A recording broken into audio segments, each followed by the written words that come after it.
बंदी छोड़ सतगुरु रामपाल जी परमेश्वर जी की जय हो। परम पिता परमात्मा सारी सृष्टि के रचनहार कुल मालिक असंख्य ब्रह्मांडों के स्वामी जगत गुरु तीनों लोकों में प्रवेश करके सबका धारण पोषण करने वाले राजाधिराज आत्माधार नाथों के नाथ देवों के देव महादेव सर्वेश्वर महेश्वर मृत्युंजय अजरो अमर आदि अनादि सनातनी प्रभु जगत पिता जगदीश्वर श्री श्री 1008 की उपाधि के वास्तविक अधिकारी अकाल मूरत सौद स्वरूपी राम वासुदेव सर्वगतम्बरम परम पूज्य प्रथम पूज्य परम संत परम पुरुष परम धनी परम दयालु सत्य कबीर हक्का कबीर अल्लाहु कबीर अल्लाहु अकबर बाखबर अल्लाह ताला जगत के तारणहार जगत के मुक्तिदाता जगत के जगन्नाथ हारे के सहारे हिंदुओं के राम मुसलमानों के अल्लाह सिखों के वाहिगुरु ईसाइयों के मसीह दया के सागर दयानिधि करुणा के सागर करुणानिधि स्वयंभू परिभू संकट मोचन कष्ट हरण मंगल करण दुख भंजन अविगत कबीर निर्विकार निर्विषम परमात्मा अलय अलेख सतगुरु आदि अनादि सतगुरु असली मर्यादा पुरुषोत्तम असली राम असली कृष्ण असली घनश्याम असली मुरारी राजाओं के राजा महाराजाओं के महाराजा शहंशाहों के शहंशाह सम्राटों के सम्राट भगवानों के भगवान अल्लाहों के अल्लाह प्रभुओं के प्रभु मसीहाओं के मसीह सच्चे वाहिगुरु बाबाओं के बाबा पीरों के पीर सेठों के सेठ जगत सेठ सावड़सा सेठ सर्वगुण संपन्न अनंत कोटि कलाओं के स्वामी अनंत कोटि ब्रह्मांडों के नायक योगियों में महायोगी ध्यानियों में महाध्यानी सिद्धों में परम सिद्ध ज्ञानियों में तत्वज्ञानी ब्रह्म ज्ञानी महाज्ञानी परम ज्ञानी सर्वश्रेष्ठ ज्ञानी विज्ञानी युवा कबीर समर्थ कबीर असमवात अमित ओजा सच्चे रहनुमा करीम अल्लाह सुभान अल्लाह दुनिया के अंतिम पैगंबर 8 सितंबर 1951 से गांव धनाना जिला सोनीपत हरियाणा भारतवर्ष की पावन भूमि पे प्रकट रियल कल की भगवान श्री नारायण साकार हरि श्री बाबा साहेब नूर अनंत परमात्मा सच्चे दरवेश सच्चे बाखबर संत श्रोमणी सतगुरु रामपाल जी परमेश्वर जी के चरण कमल में आप और हम सभी भाई बहनों का अनंत कोटि दंडवत प्रणाम। सत्साई भाई और बहनों, बहुत बड़ी दया बहुत बड़ी मेहर पूज्य गुरुदेव भगवान की परमेश्वर रामपाल जी की जिनके शुभ आशीर्वाद से विशेष आशीर्वाद से उन्हीं के कर कमलों द्वारा लिखित उनके अमर सत्संगों का संग्रह पवित्र पुस्तक ज्ञान गंगा के ऊपर वीडियो बनाने की श्रृंखला शुरू हुई है। इस श्रृंखला में आज हमारा ये 19वें नंबर का वीडियो है और प्रत्येक वीडियो में पूज्य गुरुदेव भगवान के आशीर्वाद से हमें भक्ति और भगवान को लेकर अध्यात्म को लेकर शास्त्र अनुकूल साधना को लेकर बहुत कुछ जानने समझने और सीखने को मिल रहा है। भाई और बहनों, ये पवित्र आध्यात्मिक पुस्तक ज्ञान गंगा जो सर्व धर्मों के सर्व पवित्र धर्मशास्त्रों के ज्ञान से प्रमाणित है, इस पवित्र पुस्तक ज्ञान गंगा में हिंदुओं के चारों वेद गीता जी 18 पुराण मुसलमान भाइयों की 4 कतेब तौरात जबूर इंजिल कुरान शरीफ कुरान मस्जिद सिख भाइयों का वाहिगुरु और ईसाइयों की बाइबल से प्रमाणित ज्ञान है। इस पवित्र पुस्तक के अमृत ज्ञान में सुई की नोक रखने जितनी भी कमी किसी भी धर्म का कोई भी धर्मगुरु निकालने में सक्षम नहीं है। अपनी अज्ञानता के चलते चाहे पूरी पुस्तक को ही क्यों ना रिजेक्ट कर दें, ये बात अलग है।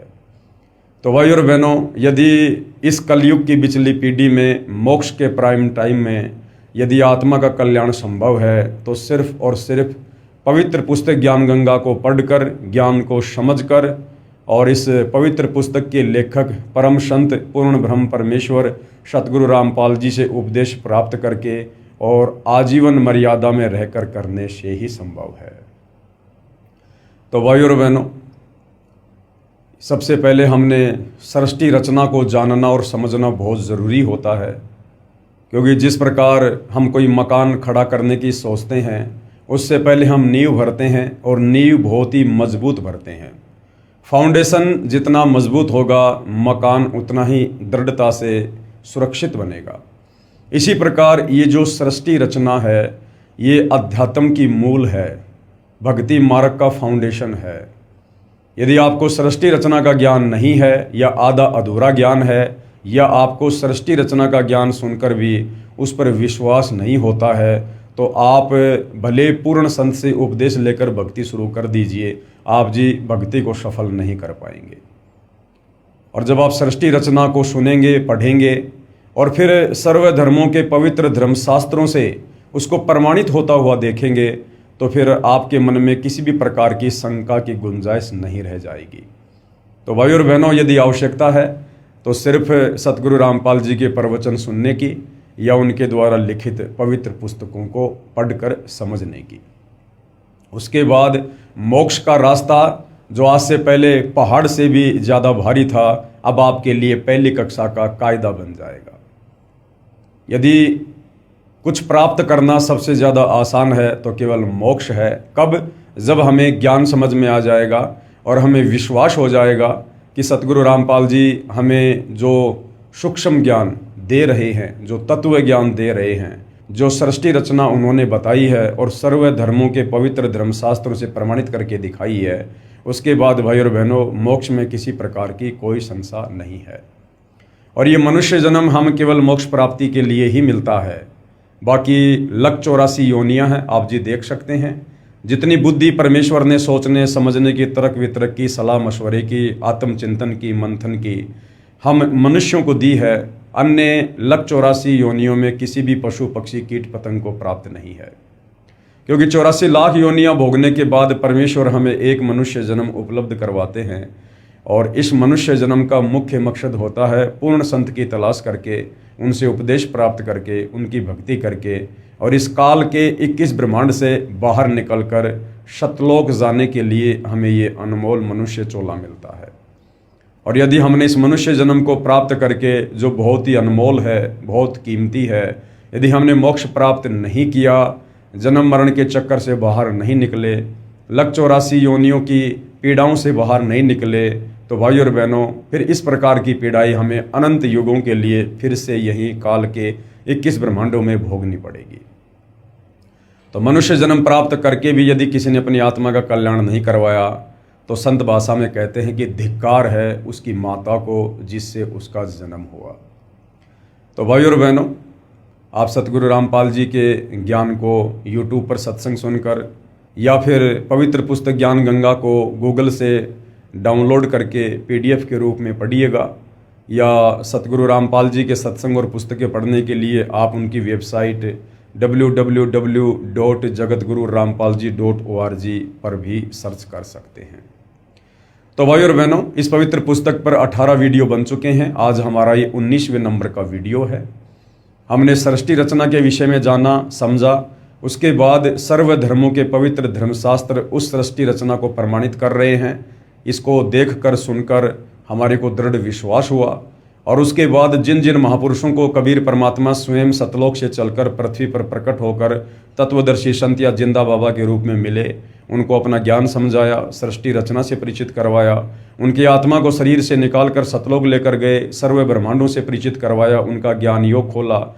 और उन महापुरुषों ने फिर नीचे पृथ्वी पर आकर अपने ग्रंथ लिखे और परमेश्वर की महिमा का बखान किया। इससे भी हमारे को दृढ़ विश्वास हुआ। और उसके बाद हमने पढ़ा कि किस प्रकार वो कबीर परमात्मा सतलोक से चलकर आप और हम आत्माओं के आत्म कल्याण के लिए, काल के बंधन से छुड़वाने के लिए चारों युगों में आते हैं। सतयुग में परमात्मा सतसुकृत ऋषि के नाम से प्रकट हुए, त्रेता में मुनिंद्र ऋषि के नाम से, द्वापर में करुणामय ऋषि के नाम से और कलयुग के प्रथम चरण में कबीर नाम से प्रकट होकर आप और हमें यही ज्ञान समझाया करते थे जो आज सतगुरु रामपाल जी हमें समझा रहे हैं। तो भाई और बहनों, इससे हमारा विश्वास बढ़ेगा और भक्ति में हमारी रुचि बनेगी।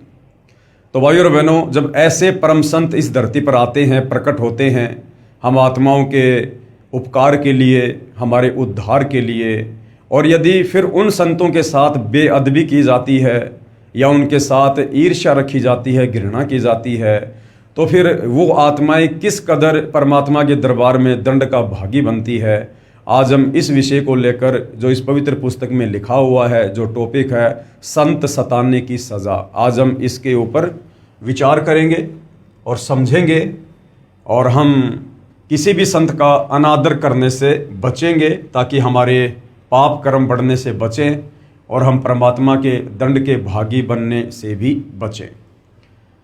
तो पवित्र पुस्तक ज्ञान गंगा पेज नंबर 131 है। आज का टॉपिक है संत सताने की सज़ा।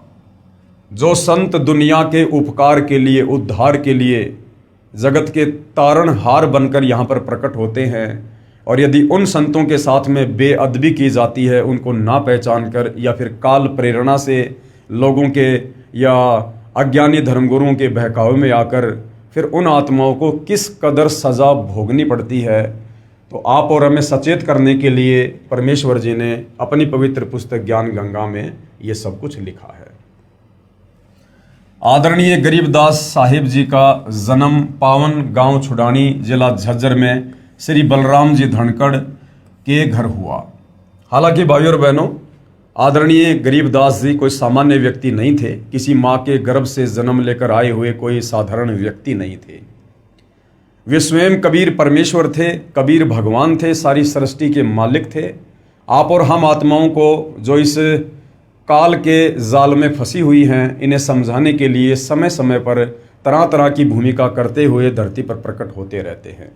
तो भाइयों और बहनों, आदरणीय गरीबदास जी स्वयं कबीर भगवान थे, कबीर परमात्मा थे, और उन्होंने एक लीला की, एक साधारण से परिवार में आने की, एक मुंह बोले माता पिता को बनाकर लीला करने की, ताकि आगे चलकर वे हमें अध्यात्म के विषय में कुछ बता सकें और हमारी आत्मा का उद्धार कर सकें।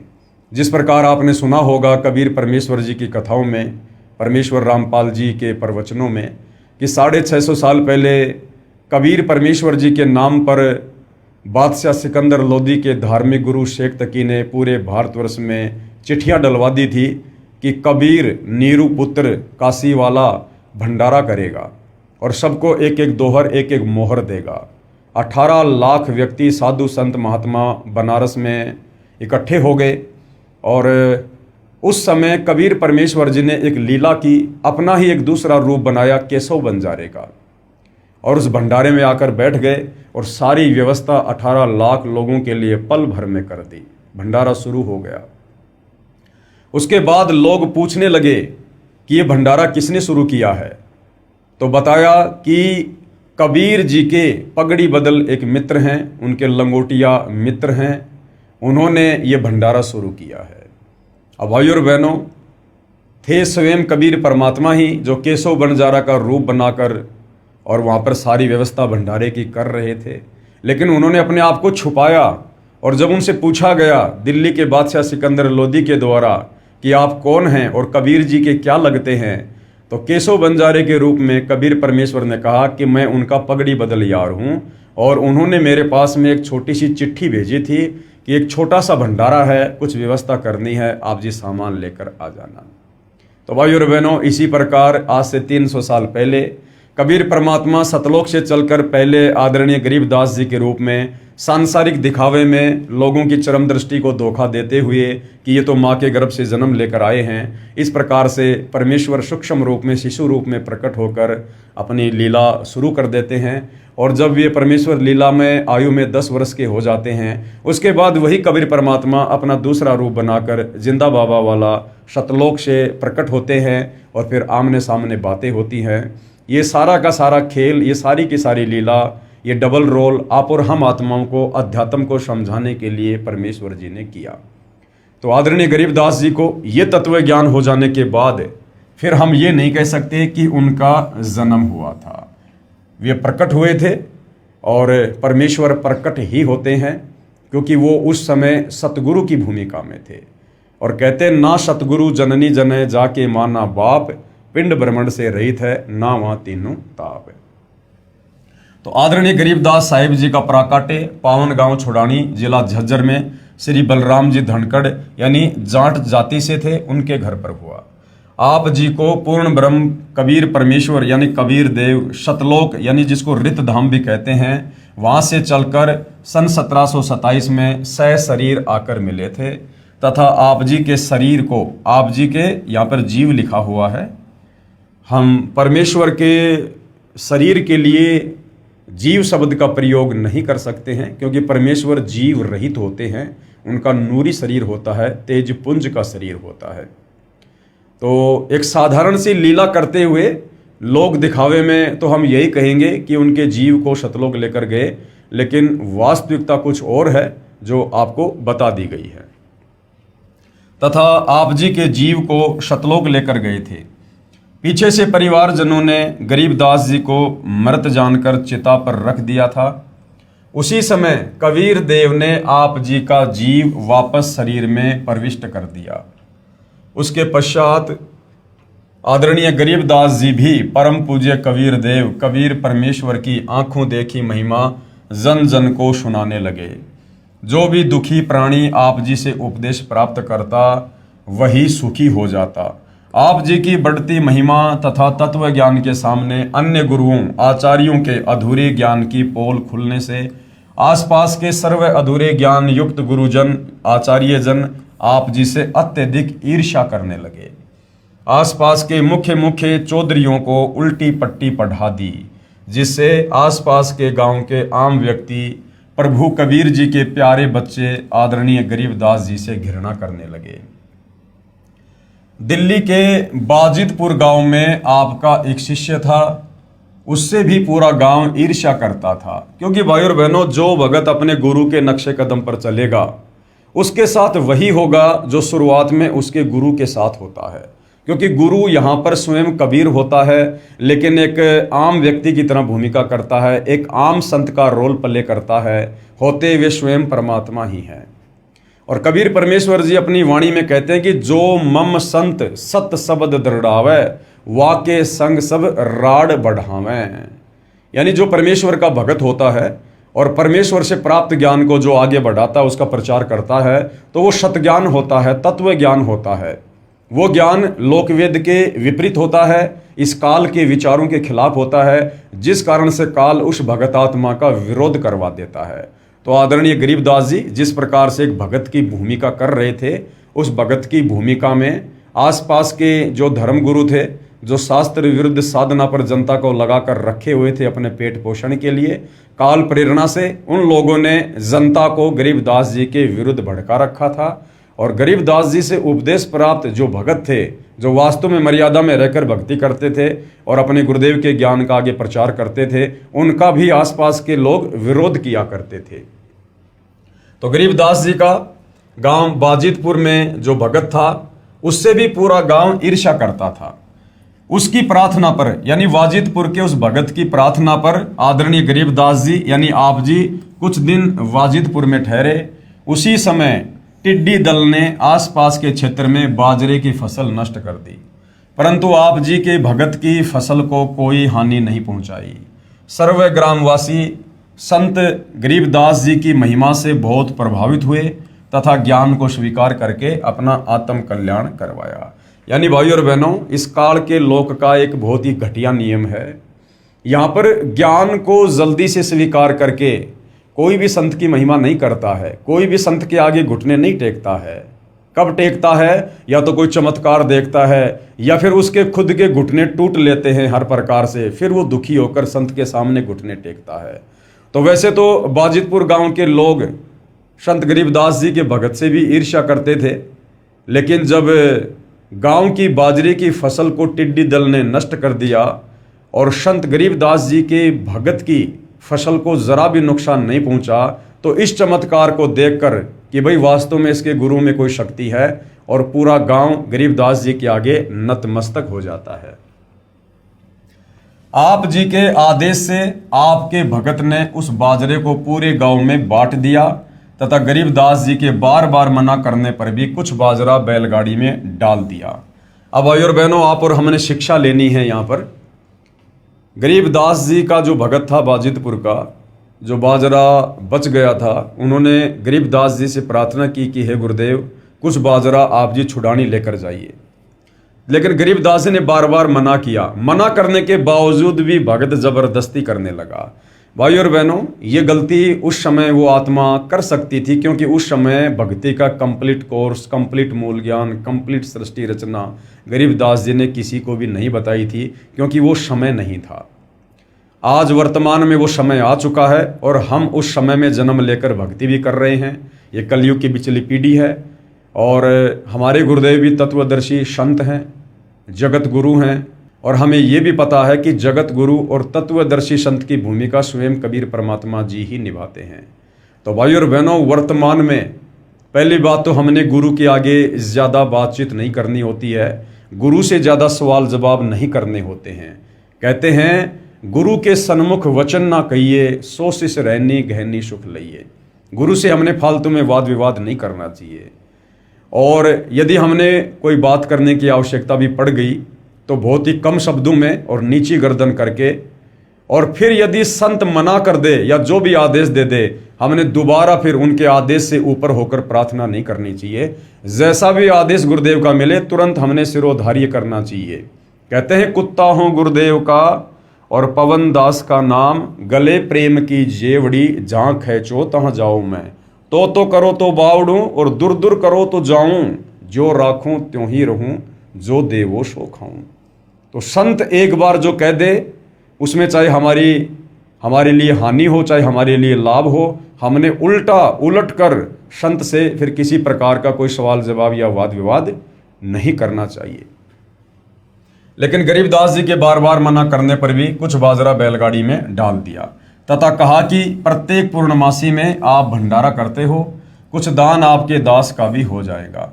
भक्तों की श्रद्धा को रखते हुए आप जी ने स्वीकृति प्रदान कर दी।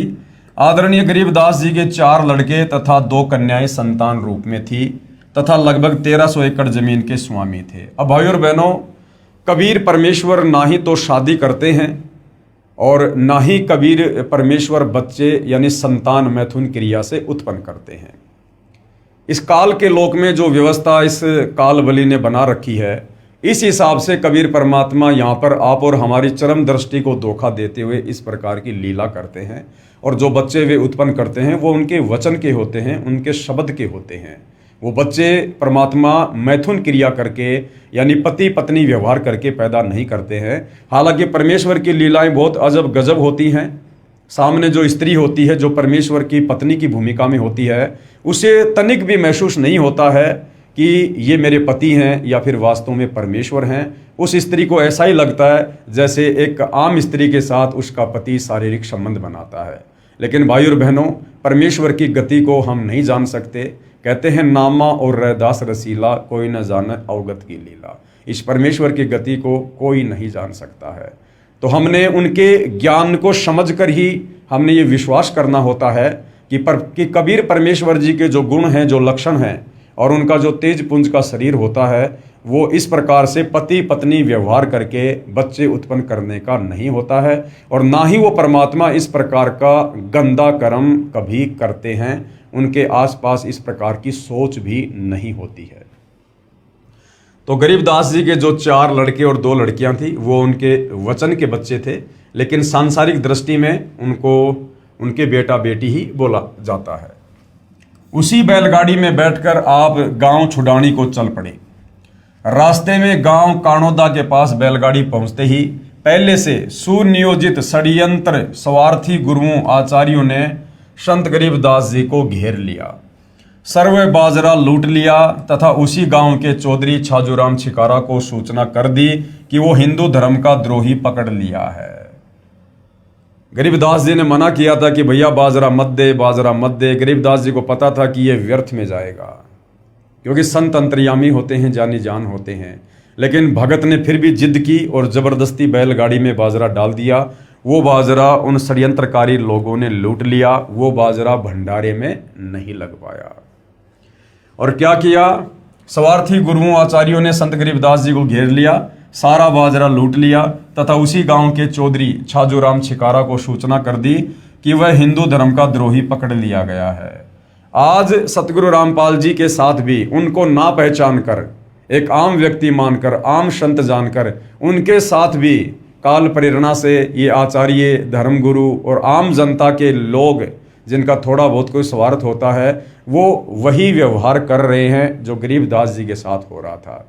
आज सतगुरु रामपाल जी शास्त्र अनुकूल शत भक्ति दे रहे हैं, महाउपकारक कार्य कर रहे हैं, दुखियों के जीवन को सुख में तब्दील कर रहे हैं। उसके बावजूद भी उन्हें तरह तरह की संज्ञा दी जाती है, उनके ज्ञान को ना सुनकर, ना समझकर, कि ये हिंदू देवी देवताओं के विरोधी हैं, ये सनातन धर्म के विरोधी हैं, आदि आदि।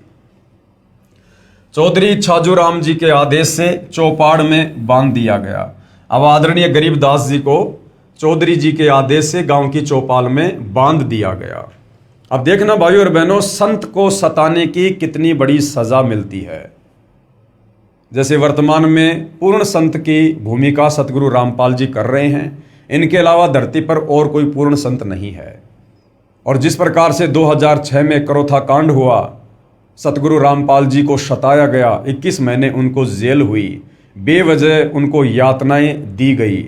उसके बाद 2014 में बरवाला कांड हुआ, बेवजह निर्दोष सतगुरु रामपाल जी को लगभग 11.5 वर्ष जेल में रहना पड़ा। तो भाइयों और बहनों, जिन जिन लोगों ने संत को सताने में अपनी अपनी प्रत्यक्ष या अप्रत्यक्ष भूमिका निभाई है, उन लोगों को समय आने पर जिस प्रकार से आगे चलकर गरीबदास जी को सताने वाले सजा भोगेंगे, इस प्रकार से उन लोगों को भी वो सजा भोगनी ही पड़ेगी। चौधरी छाजूराम जी को सरकार की तरफ से कुछ कानूनी अधिकार प्राप्त थे। 6 महीने की सजा और 500 रुपये जुर्माना तथा महादोषी को काठ में बंद करना आदि सम्मिलित थे। काठ में बंद करना मतलब एक विशेष प्रकार की सजा थी जिसमें बहुत ज्यादा पीड़ा होती थी। तो चौधरी छाजूराम जी को सरकार की तरफ से ये 3 प्रकार की सजा देने का अधिकार था। यानी 6 महीने की सजा, 6 महीने तक वो किसी को भी जेल में डलवा सकते थे। 500 रुपये का जुर्माना लगा सकते थे, उस समय 500 रुपये समझो आज के 5 लाख रुपए। तथा महादोषी को, यानी जिसने कोई बहुत बड़ा दोष कर दिया हो, उस अपराधी व्यक्ति को काठ में बंद करना आदि आदि सम्मिलित थे। उन धर्म के अज्ञानी ठेकेदारों यानी गुरुओं आचार्यों द्वारा पहले से उल्टी पट्टी पढ़े चौधरी छाजूराम छिकारा जी ने उस परम आदरणीय गरीबदास जी महाराज को काठ में बंद कर दिया। यानी गरीबदास जी को जो भयंकर जो सजा थी, जिससे पीड़ा होती थी, वो उन नादान धर्मगुरुओं ने काल प्रेरणा से उस भोले वाले व्यक्ति चौधरी छाजूराम को बहका कर फुसला कर गरीबदास जी को वो वाली सजा दिलवा दी। काठ में बंद करना एक प्रकार की कठिन कारागार की सजा थी। दोनों पैरों के घुटनों से ऊपर 2 काठ के मोटे डंडे बांधकर दोनों हाथों को पीछे बांध दिया जाता था, जिस कारण व्यक्ति बैठ नहीं सकता था। जैसे कि मुर्गा बना दिया जाता है ना, उस स्थिति में वो पीड़ा दी जाती थी तथा पीड़ा बहुत होती थी और पैर सूज जाते थे। बैलगाड़ी वाला खाली गाड़ी लेकर गांव बाजिदपुर वापस चला गया, जो गांव कानोदा से लगभग 10 किलोमीटर की दूरी पर है। सूचना प्राप्त होते ही बाजिदपुर गांव के कुछ मुख्य व्यक्ति तुरंत कानोदा पहुंच गए तथा चौधरी छाजूराम जी से प्रार्थना की तथा बहुत समझाया कि ये आम व्यक्ति नहीं है, ये परम शक्ति संपन्न है, आप क्षमा याचना कर लो। चौधरी छाजूराम जी बहुत ही नेक आत्मा तथा बहुत ही दयालु व नम्र हृदय का व्यक्ति था, परंतु उन स्वार्थी व प्रभुता के भूखे गुरुओं आचार्यों ने उस पुण्यात्मा श्री छाजूराम छिकारा जी को झूठी कहानी सुनाकर प्रभु के प्यारे बच्चे आदरणीय गरीबदास जी के प्रति अत्यधिक गलानी पैदा कर रखी थी। यानी पूरी तरह से भड़का रखा था उन स्वार्थी धर्मगुरुओं ने, जिस कारण से चौधरी छाजूराम जी ने बिना कारण जाने ही सजा प्रारंभ कर दी। चौधरी जी ने पूछा भी नहीं कि भाई इसकी क्या गलती है। उन लोगों के इस कदर भड़काने पर तुरंत उनको सजा देना शुरू कर दी। बाजिदपुर के भक्तों की प्रार्थना पर मानकर आदरणीय गरीबदास जी को छोड़ दिया। आदरणीय गरीबदास जी साहिब जी ने कुछ नहीं कहा तथा अपने गांव छुड़ानी आ गए। ये होता है भाइयों और बहनों संतों का स्वभाव। संत न छोड़े संतता, चाहे कोटिक मिलो असंत, और पतिव्रता चूके नहीं, चाहे धर अंबर दशकंत। आदरणीय गरीबदास जी सर्व सृष्टि को रचने वाले, सर्व ब्रह्मांडों के रचयिता, जिनकी वचन शक्ति से इस काल के 21 ब्रह्मांड, अक्षर पुरुष के सात्संग ब्रह्मांड अपना कार्य कर रहे हैं। जो परमेश्वर पल भर में, क्षण भर में इस पूरी सृष्टि को नष्ट कर सकता है, पल भर में वैसा ही कर सकता है। वो परमात्मा और वो काठ की सज़ा भोग रहा है और किसी प्रकार की कोई प्रतिक्रिया नहीं दे रहे हैं। और जैसे ही उनको छोड़ा गया, किसी प्रकार की प्रतिक्रिया ना देकर, कोई सफाई ना देकर, कोई गुस्सा ना करके, और तुरंत वहाँ से छुड़ाने के लिए चल पड़ते हैं। भाई और बहनों, ये परमपिता परमेश्वर के स्वभाव में ही होता है। और ऐसा ही स्वभाव वो हम भक्तों का बनाने के लिए यहाँ पर आते हैं, ताकि हम सतलोक के योग्य बन सके, क्योंकि सतलोक में सभी आत्माओं का स्वभाव ऐसा ही होता है। आज वर्तमान में देख लीजिए आप सतगुरु रामपाल जी को। सन 2006 में करोथा कांड हुआ, करोथा आश्रम को तहस नहस कर दिया गया। संत रामपाल जी को लगभग 21 महीने के लिए रोहतक की जेल में डलवा दिया गया, परंतु सतगुरु रामपाल जी ने किसी के ऊपर कोई आक्षेप नहीं लगाया, कोई FIR किसी के ऊपर नहीं की। उसके बाद सन 2014 में बरवाला कांड हुआ। किस प्रकार से बरवाला कांड को तहस नहस कर दिया गया, और सतगुरु रामपाल जी ने लगभग 11.5 वर्ष तक हिसार जेल में बैठकर वो समय गुजारा, लेकिन उसके बावजूद भी उन्होंने किसी के ऊपर कोई FIR नहीं की और किसी को किसी प्रकार का कोई दोष नहीं दिया। तो भाई और बहनों, ये होते हैं पूर्ण संत के लक्षण, क्योंकि पूर्ण संत की भूमिका परमात्मा ही कर सकता है। एक सामान्य जीव में, सामान्य संत में इतना धैर्य, इतना विवेक, इतनी शालीनता नहीं हो सकती है। कुछ दिनों उपरांत चौधरी छाजू राम जी सुबह सुबह टट्टी फिरने यानी फ्रेश होने जोहड़ यानी तालाब पर गए, तो उनके दोनों हाथ 2 घुड़सवारों ने काट दिए। उसी समय उनके समक्ष ही अदृश्य हो गए। फिर क्या हुआ भाई और बहनों, अगले दिन जब चौधरी छाजू राम जी फ्रेश होने के लिए अपने खेतों की तरफ गए, गांव से बाहर गए, तो 2 व्यक्ति घोड़ों पर सवार होकर आए और उन दोनों ने बेवजह बिना कुछ पूछे चौधरी छाजू राम जी के दोनों हाथ तलवारों से काट दिए और चल दिए। उसी समय उनके समक्ष ही अदृश्य हो गए और वहीं से तुरंत वो अदृश्य हो गए। इस दृश्य को तालाब पर उपस्थित कई व्यक्तियों ने भी देखा। बहुत उपचार करवाया, परंतु दर्द तथा रक्त का स्राव बंद नहीं हुआ। कई दिन तक बुरी तरह चिल्लाते रहे। फिर एक व्यक्ति ने कहा, उसी संत गरीबदास जी के पास जाकर क्षमा याचना कर लो, वे दयालु हैं। अब भाई और बहनों, जिस व्यक्ति ने यह बात कही कि आप उसी परम संत गरीबदास जी के पास जाके क्षमा याचना करो, आपने संत को बेवजह सताया है, जिसकी सजा आपको मिली है। अब छाजू राम जी तक ये संदेशा पहुंचाना भी गरीबदास जी की ही मेहरबानी थी, यानी गरीबदास जी ने ही उस व्यक्ति में प्रेरणा करके और छाजू राम जी को याद दिलाया कि आप उसी संत गरीबदास जी के पास जाकर क्षमा याचना करो, जिनको आपने बेवजह यातना दी थी। ये उनको दी गई बेवजह यातना का ही कष्ट आपको भोगना पड़ा है। एक व्यक्ति ने कहा, उसी संत गरीबदास जी के पास जाकर क्षमा याचना कर लो, वे दयालु हैं। परिवारजन उस चौधरी को घोड़े पर बैठाकर छुड़ाने ले गए। श्री छाजू राम जी जाते ही आदरणीय गरीबदास जी के चरणों में गिर गए, क्षमा याचना की। संत गरीबदास जी ने आशीर्वाद दिया तथा नाम उपदेश दिया तथा आजीवन भक्ति करने को कहा। चौधरी छाजू राम जी ने कहा, दाता, मेरे को आपके विषय में अत्यधिक भ्रमित कर रखा था, मुझे नहीं मालूम था कि आप पूर्ण परमात्मा आए हो। आदरणीय गरीबदास जी ने कहा, मैं पूर्ण परमात्मा कबीर साहिब कबीर देव जुलाहा का भेजा हुआ दास हूँ। और यही बात भाई और बहनों आज सतगुरु रामपाल जी कहते हैं। जब उनसे मिलकर, उनसे प्रभावित होकर या उनकी भक्ति से लाभ प्राप्त करके जब उन्हें कोई परमेश्वर या परमात्मा की संज्ञा देते हैं कि आप तो स्वयं परमात्मा आए हो, तो सतगुरु रामपाल जी बार बार कहते हैं कि मैं तो आपका सेवक हूँ, मैं तो आपका दास हूँ, मेरे को तो परमात्मा जी ने आप आत्माओं के कल्याण के लिए भेजा है। क्योंकि परम संत या महापुरुष कभी भी अपने आप को सर्वस्व सिद्ध नहीं करते हैं, बल्कि उनके उपकारों से और उनके द्वारा किए गए कार्यों से, अर्थात उनके द्वारा जो शास्त्र अनुकूल सतभक्ति दी जाती है, फिर उससे जन जन को जो आध्यात्मिक लाभ प्राप्त होता है, उससे वे स्वयं ही परमात्मा सिद्ध हो जाते हैं। उन्हीं की शक्ति से आप ठीक हुए हो। मैंने आपको कोई श्राप नहीं दिया था, आपका जो कर्म था आपको मिला है। यदि यहाँ नहीं आते तो आपके परिवार पर और भी पाप कर्म का प्रभाव था, अब वो नहीं रहेगा, क्योंकि आपने उपदेश प्राप्त कर लिया। चौधरी छाजू राम जी ने अपने सर्व परिवार को उपदेश दिलाया। आज भी उसी पुण्यात्मा छाजू राम के वंशज आदरणीय गरीबदास जी की परंपरागत पूजा करते हैं। लगभग सैकड़ों परिवार हैं जिन्हें छाजूवाड़ा कहते हैं, क्योंकि तुमने उस दरगाह का महल नहीं देखा। कौन सी दरगाह का? परमेश्वर के दरबार का, जहां बैठकर परमात्मा सबका न्याय करते हैं। और धर्म राय के तिल तिल का लेखा। राम कहे मेरे साध को यानी भगत को, राम यानी परमात्मा, परमात्मा कहे मेरे भगत को, दुख ना दीजो कोय, भगत दुखाए मैं दुखी, मेरा आपा भी दुखी होए।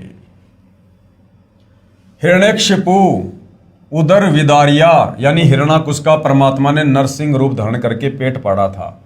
हिरणाकुश उदर विदारिया और मैं ही मार्या कंस, जो मेरे भगत को सतावे उसका खोदूं वंश। साध 57 कोटि पाप है, यानी संतों को सताना करोड़ों पाप के बराबर है। अनगिन हत्या अपराधम, और दुर्वासा की कलप से प्रलय हो गए यादव। उपरोक्त वाणी में सतगुरु गरीबदास जी प्रमाण दे रहे हैं कि परमेश्वर कहते हैं कि मेरे संत यानी भगत को दुखी मत कर देना। जो मेरे संत को दुखी करता है समझो मुझे दुखी करता है, क्योंकि उपदेश प्राप्त करने के बाद संत यानी भगत किसी को भी दुखी नहीं करता है, ना उसकी मनसा होती है किसी को परेशान करने की।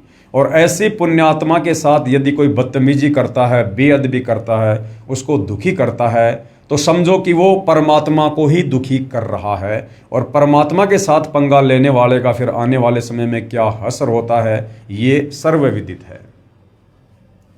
जब मेरे भगत प्रहलाद को दुखी किया तब मैंने हिरण्यकशिपु का पेट फाड़ा और मैंने ही कंस को मारा।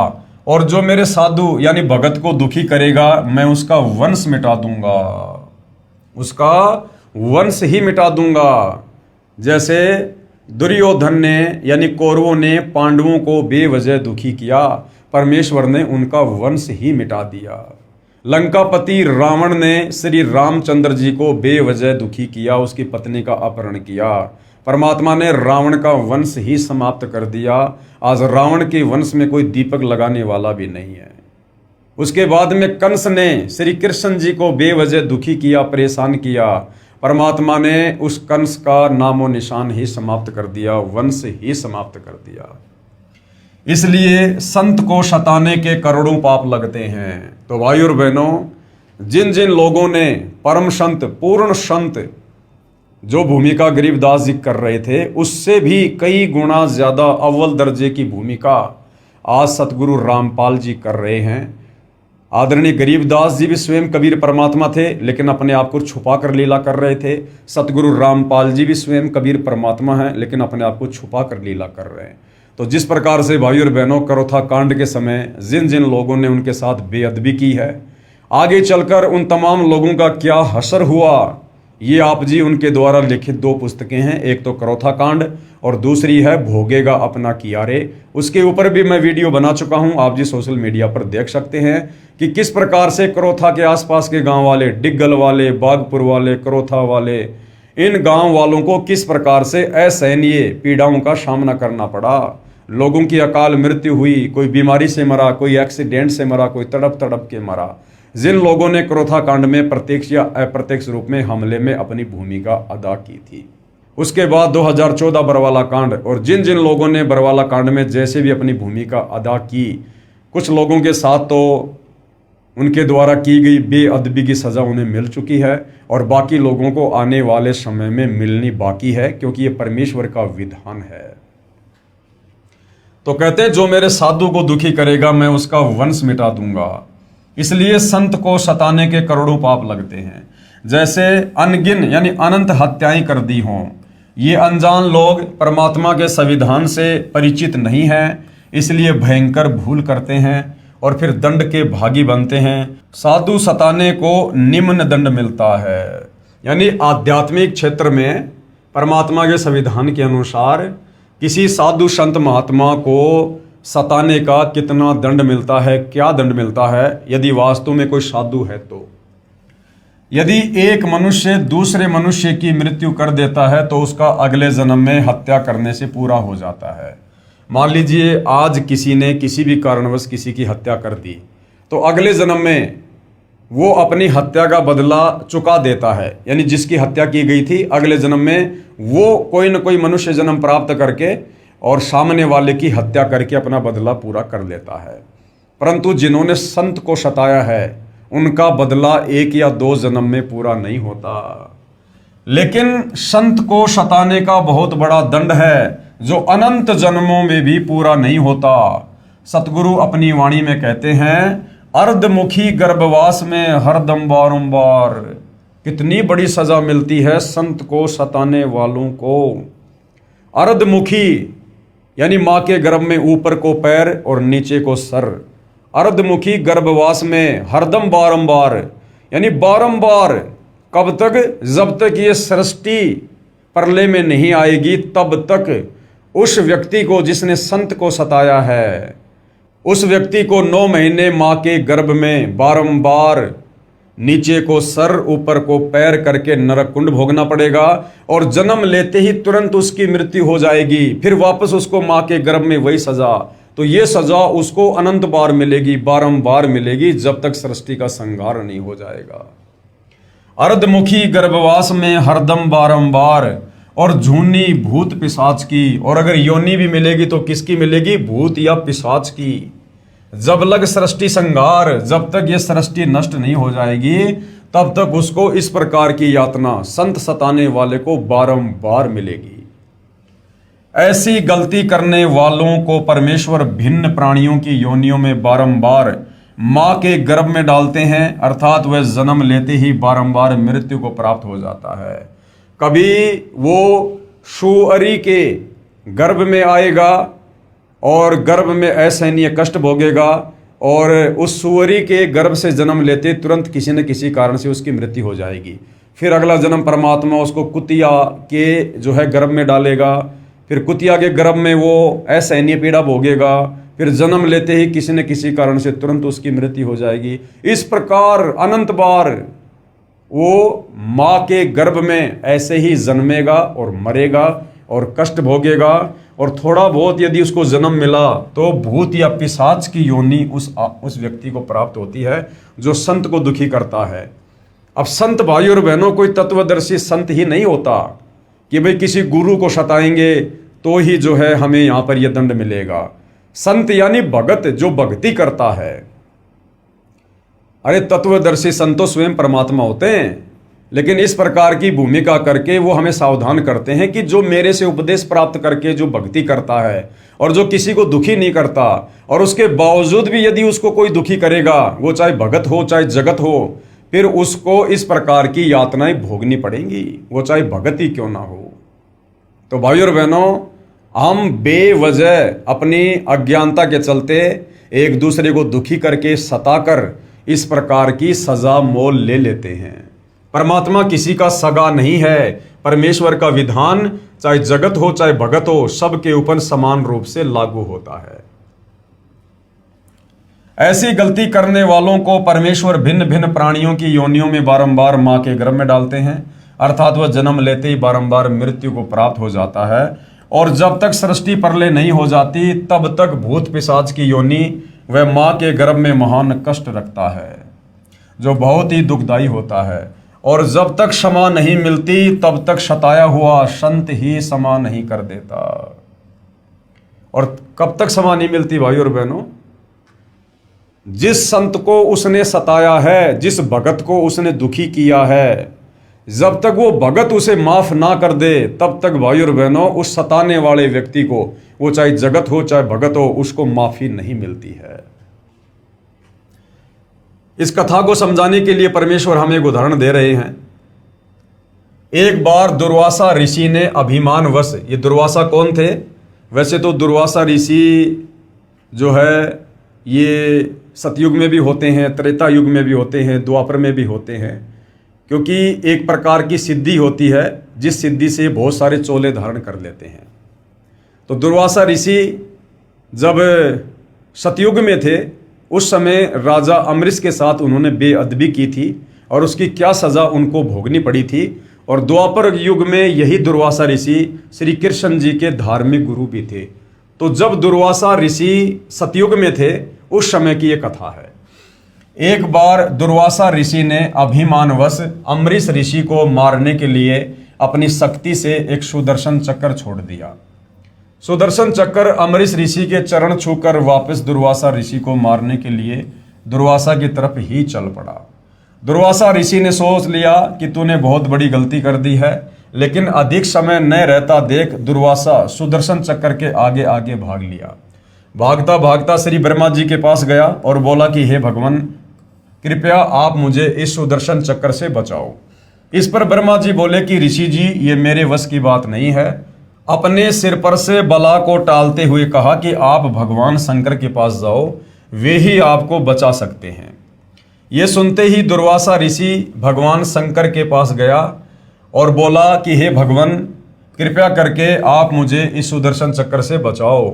इस पर भगवान शिव ने भी ब्रह्मा जी की तरह टालते हुए कहा कि आप श्री विष्णु भगवान के पास जाओ, वही आपको बचा सकते हैं। क्योंकि सुदर्शन चक्र ने उग्र रूप धारण कर रखा था और वो सुदर्शन चक्र कोई इस त्रिलोकीय विष्णु का नहीं था, स्वयं कबीर भगवान उस समय जो है उस सुदर्शन चक्र के रूप में समझ लो।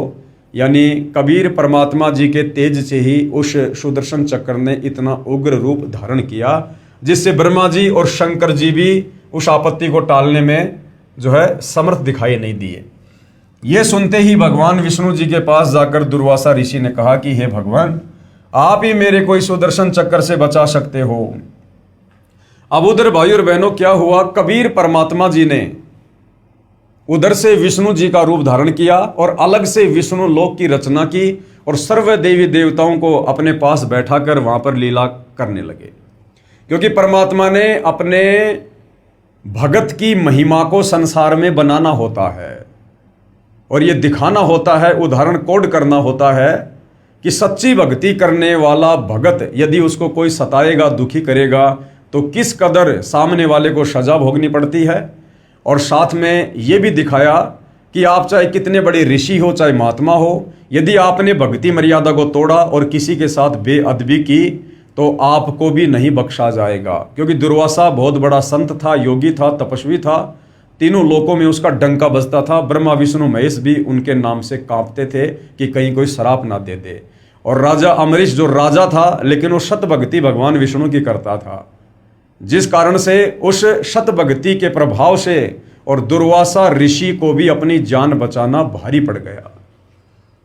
ये सुनते ही भगवान विष्णु जी के पास जाकर दुर्वासा ऋषि ने कहा कि हे भगवान, आप ही मेरे को इस सुदर्शन चक्र से बचा सकते हो।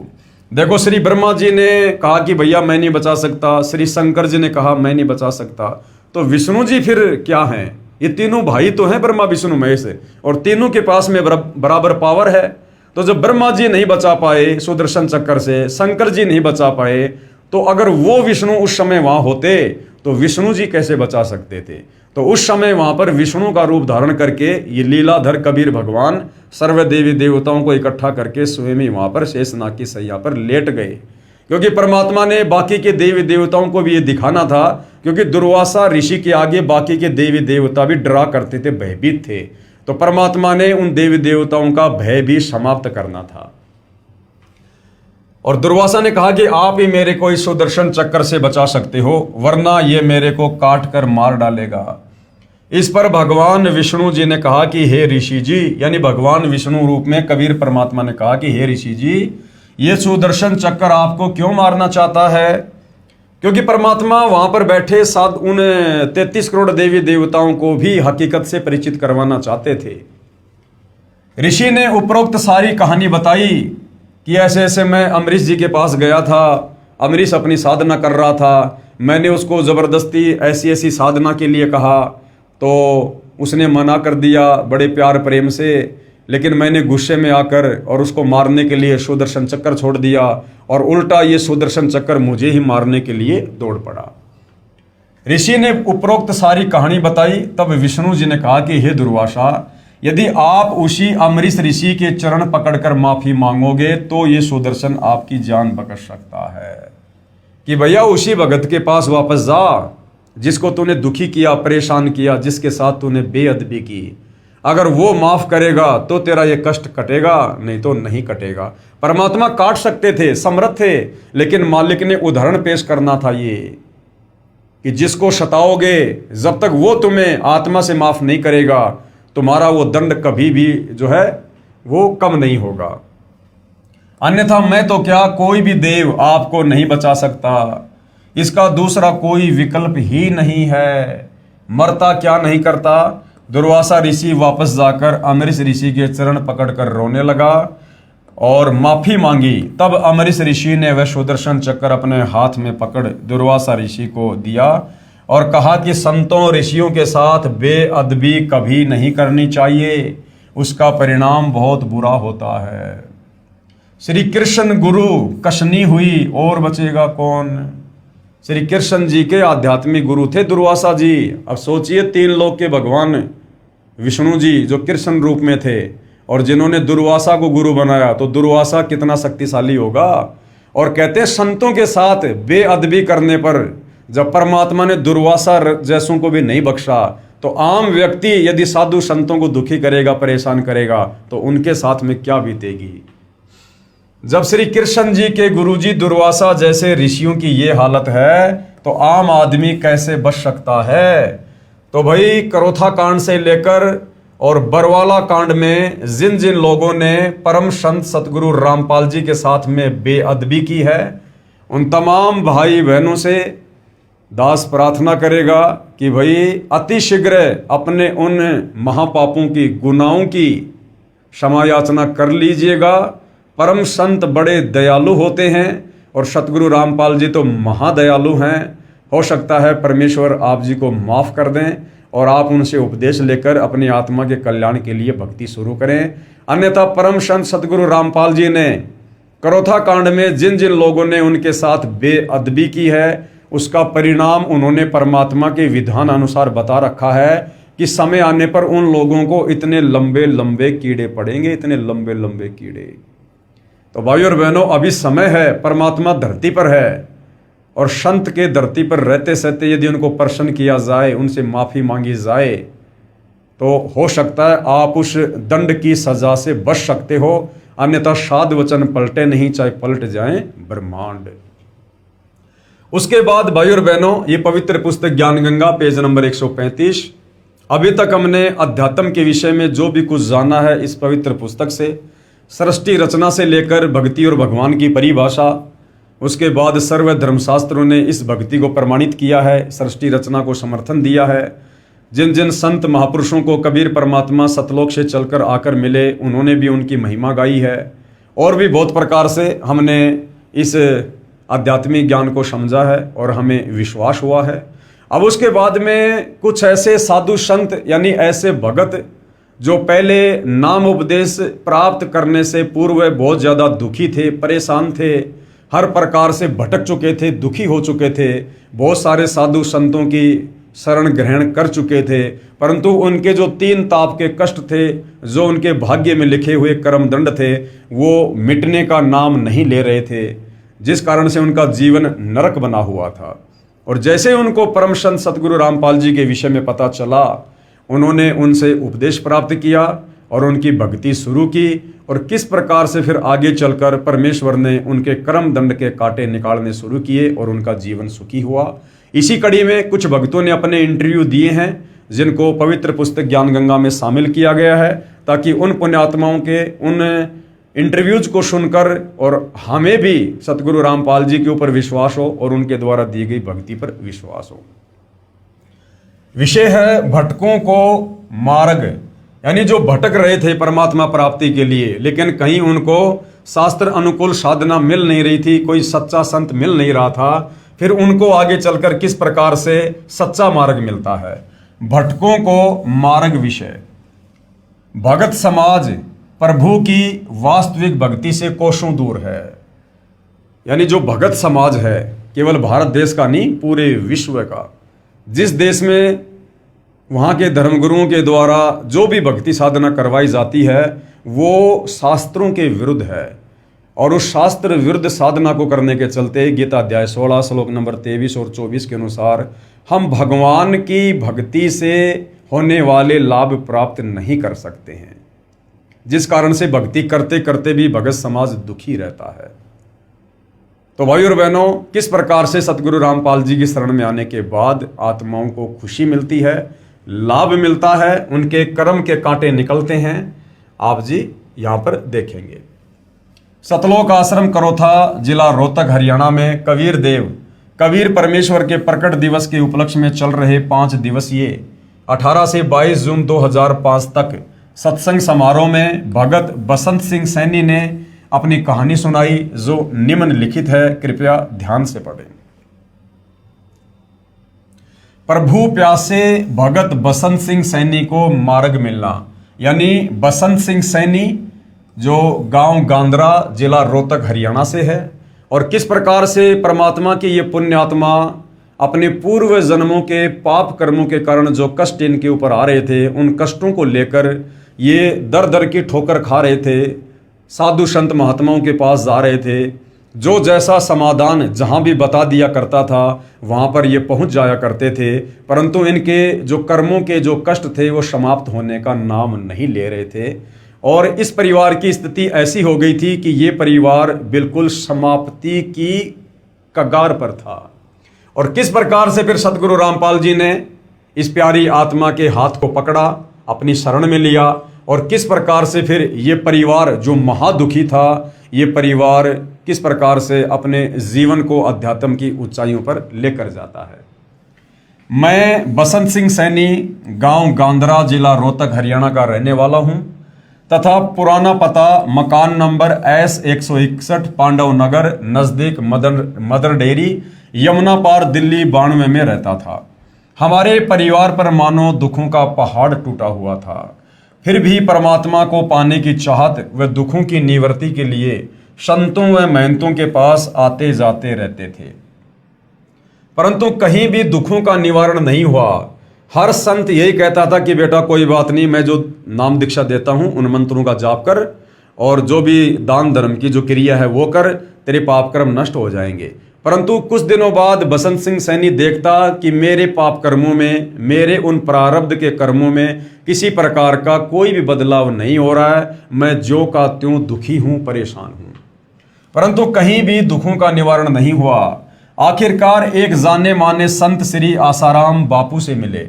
उस समय आसाराम जी की संगत दिल्ली में लगभग 1000 थी, जिसके कारण बहुत नजदीक से मिलने का मौका मिला। यानी बसंत सैनी जी को आसाराम जी से आमने सामने बैठकर बातचीत करने का मौका मिला। हमने अपने दुख व परमात्मा पाने की जिज्ञासा उनके सामने रखी।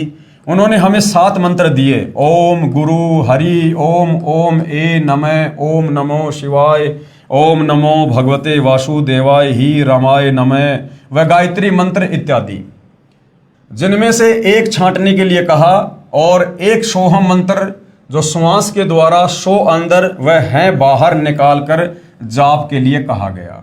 एकादशी व पूर्णिमा का व्रत, सोमवार का व्रत व अष्टमी का व्रत करने को कहा। ज्यादा से ज्यादा त्रिबंध प्राणायाम व सिद्धासन में बैठकर ध्यान लगाना व अनुष्ठान करना बताया। हमने मंत्र लिया तथा अपने दुख उनके सामने रोए तथा बताया कि हमारे ताऊ जी जो 40 साल पहले मर गए थे वो बहुत बड़ा प्रेत बना हुआ है। उसने हमारे 2 भाइयों को मार दिया, 8-10 भैंसों को मार दिया, 5-6 गायों को मार दिया। पशुओं का कोई भी बच्चा जीवित नहीं रहता। घर के सभी सदस्य बीमार रहते हैं, दुख के कारण बेहाल हैं तथा किसी भी काम धंधे को नहीं चलने देता। अब कह रहा है कि आपके पिताजी को लेकर जाऊंगा।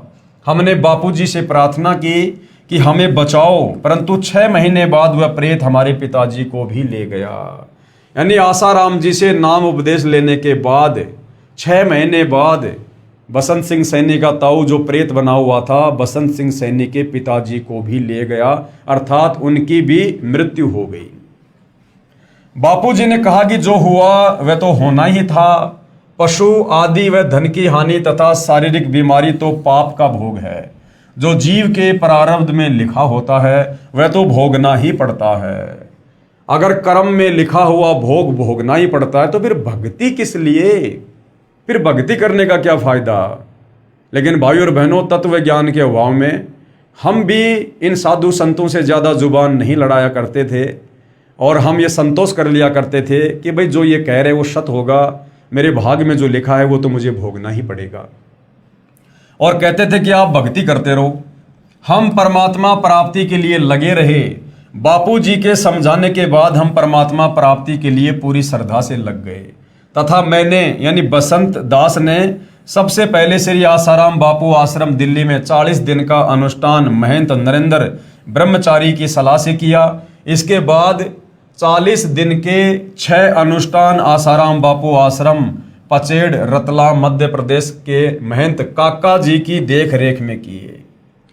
उसके बाद 2 अनुष्ठान आसाराम आश्रम साबरमती अहमदाबाद गुजरात के मौन मंदिर में किए, जहां पर श्री आसाराम बापू जी से अच्छी तरह बात करने का मौका मिला। तब मैंने बापू जी से पूछा कि बापू जी, जिस परमात्मा को पाने के लिए मैं तथा सारा भगत समाज लगा हुआ है, वो परमात्मा कौन है, कैसा है तथा कहाँ रहता है, बताने की कृपया करें। ये सुनकर बापू जी ने कहा कि आप लगे रहो, सब पता चल जाएगा। और बताया कि गीता जी के एक अध्याय का पाठ प्रतिदिन करना है और कभी मेरे दर्शनों की इच्छा हो तो एक क्रिया बताता हूं कि 3 दिन तक एक कमरे में बंद हो जाओ। कमरे में बंद होने से पहले दिन खाना पीना छोड़ दो ताकि शाम तक लैट्रिन व बाथरूम से निवृत्ति हो जाए। उसके 3 दिन तक कुछ भी खाना पीना नहीं है और उस कमरे में बैठकर बापूजी का ध्यान करना है। अरे भैया, दर्शन क्या, 3 दिन तक यदि आप किसी व्यक्ति के बारे में सोचोगे तो आपको रात को शौपन भी आने लगेंगे। तो ये बच्चों जैसी जो क्रिया है आसाराम जी ने बसंत सैनी जी को बताई। उसके 3 दिन तक कुछ भी नहीं खाना पीना, न बाहर निकलना है, कमरे में रहो, त्राटक करो। घर जाकर मैंने ये 3 बार किया परंतु बापूजी के दर्शन नहीं हुए। अनुष्ठान के समय जीवन मृत्यु से जूझकर बीमारी का सामना करना पड़ा परंतु फिर भी परमात्मा पाने के लिए लगा रहा, क्योंकि बसंत सिंह सैनी के सामने दूसरा कोई विकल्प नजर नहीं आ रहा था। उसके बाद क्या होता भाई और बहनों, परमात्मा कैसे अपनी आत्माओं पर दया करते हैं, रजा करते हैं। सितंबर 2000 में सतगुरु रामपाल जी महाराज का सत्संग काठमंडी रोहतक में सुना, जिन्होंने तत्व ज्ञान के आधार पर गीता जी को समझाया। उसके बाद गीता जी का पाठ करने से मन में आने लगा कि गीता जी में भगवान क्या कह रहे हैं और बापू जी क्या बता रहे हैं। जब बसंत सिंह सैनी सौभाग्य से सतगुरु रामपाल जी की शरण में आए, यानी उनके सत्संग सुनने शुरू किए, और बापूजी के कहने पर गीता जी बसंत सिंह सैनी जी पहले पढ़ाई करते थे। तो जब सतगुरु रामपाल जी ने वास्तव में गीता जी पढ़ाई कि फला अध्याय और श्लोक हमें भक्ति और भगवान के विषय में क्या कह रहा है, तब बसंत सिंह सैनी को समझ में आने लगा कि बापूजी ने हमें गीता जी से क्या पढ़ाया था और अब सतगुरु रामपाल जी हमें वास्तव में क्या समझा रहे हैं। कहीं सचमुच हम भगवान के विरुद्ध तो साधना नहीं कर रहे हैं। सतगुरु रामपाल जी के द्वारा बताए गीता जी के अनुवाद को समझा तो अंतरात्मा रोने लगी तथा बापूजी से मिलकर ये सब शंकाएं पूछनी चाहिए। मैं बापूजी के पास गीता लेकर गया तथा गीता जी को दिखाकर सब शंकाएं पूछी, परंतु बापूजी ने किसी भी शंका का समाधान नहीं किया। मैंने बापूजी से कहा कि बापूजी, आपको परमात्मा के बारे में नहीं पता तो आप भगत समाज को अपने पास क्यों उलझा रहे हो। इस पर बापूजी मेरी तरफ घूर कर बोले कि तू क्या जाने भक्ति के विषय में। मैं उठकर रोता हुआ अपने घर आ गया। परमात्मा की प्राप्ति ना होने से तथा उलझे हुए जीवन को देखते हुए तथा हट रूपी अनुष्ठान व व्रतों के करने से शरीर काफी कमजोर हो गया और मृत्यु नजदीक दिखाई देने लगी। फिर अन्य संतों जैसे राधा स्वामी पंथ, धन धन सतगुरु श्री सतपाल जी महाराज, श्री बाल योगेश्वर जी महाराज, दिव्य ज्योति ब्रह्म कुमारी, निरंकारी मिशन, जय गुरुदेव मथुरा वाले आदि के पास भटका। अब भाई और बहनों, परमेश्वर अंतर्यामी होते हैं। सतगुरु रामपाल जी ने देखा कि अभी इस आत्मा का समय नहीं आया है कि अभी से इसको शरण में लिया जाए, क्योंकि अभी इसके मन में काल प्रेरणा से और बहुत सारी शंकाएं हैं। इसलिए बसंत सैनी ने सतगुरु रामपाल जी के सत्संग भी सुने गीता जी के ज्ञान को भी समझा, परंतु वे किसी न किसी कारणवश सतगुरु रामपाल जी पर विश्वास नहीं कर पाए। कारण ये भी हो सकता है कि सतगुरु रामपाल जी की वेशभूषा इन शास्त्र विरुद्ध जो ये साधु संत महात्मा हैं, इनकी वेशभूषा के बिल्कुल विपरीत है, सीधी सादी है, बिल्कुल सहज तरीके से वे रहते हैं और प्रवचन करते हैं। तो बसंत सैनी जी और भी बहुत सारे नामी गिरामी संत महंतों के पास गए, उनसे उपदेश लिया और अपनी शंकाओं के समाधान के साथ साथ अपने प्रारब्ध में जो कष्ट थे उनके निवारण की भी उन्होंने जो है वो प्रार्थना की, परंतु कहीं कोई समाधान नहीं हुआ। दूसरा, भाई और बहनों, सतगुरु रामपाल जी को इस बात का पता था कि अभी इस आत्मा का वो समय नहीं आया है कि इसको शरण में लिया जाए। अभी इस आत्मा की और शंकाएं रहती हैं। जब तक सभी शंकाओं का समूल समाधान नहीं हो जाता है तब तक आत्मा दृढ़ होकर भक्ति पर नहीं लग सकती है। तो हर प्रकार से सतगुरु रामपाल जी बसंत सैनी जी के मन में जो उठने वाले विचार थे उनका समाधान करवाना चाहते थे कि हर प्रकार से ये हर किसी पंथ में संत के पास घूम ले, फिर ले, भटक ले, और जब हर कहीं से इनको निराशा हाथ लगे तो फिर ये हर प्रकार से तन मन धन से दृढ़ होकर जब इस मार्ग में लगेंगे तब परमात्मा इनकी पुकार को सुनेगा।